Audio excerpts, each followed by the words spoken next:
پاکستان کی ایک اور سفارتی کامیابی، بنگلہ دیش نے پاکستانی حکام کے ویزے کی لازمی شرط ختم کر دی۔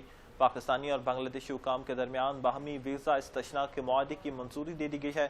معاہدے کے تحت پاکستان کے سفارتی اور سرکاری پاسپورٹ رکھنے والے افراد کو بنگلہ دیش میں بغیر ویزا داخلے کی اجازت ہوگی۔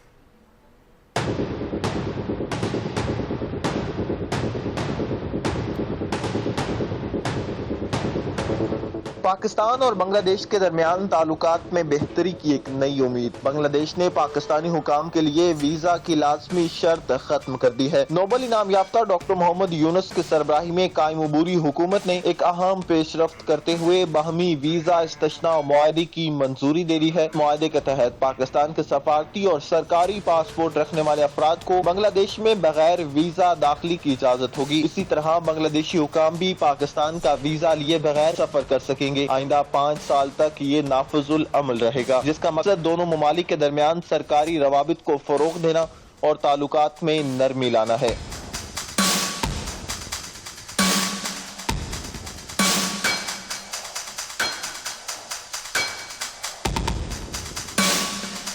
یہ اقدام نہ صرف سفارتی سطح پر آسانی پیدا کرے گا بلکہ دونوں ممالک کے درمیان باہمی اعتماد اور ہم آہنگی کو بھی مضبوط بنانے کا باعث بن سکتا ہے۔ پاکستان اور بنگلہ دیش کے درمیان ویزا استثناء معاہدہ ایک مثبت قدم ضرور ہے، مگر سوال یہ ہے کہ کیا یہ سفارتی نرمی مستقبل میں باہمی تعلقات کے بڑے دروازے کھول پائے گی یا یہ ایک علامتی پیش رفت تک محدود رہے گی؟ آنے والے دن ہی اس عملی افادیت کا تعین کریں گے۔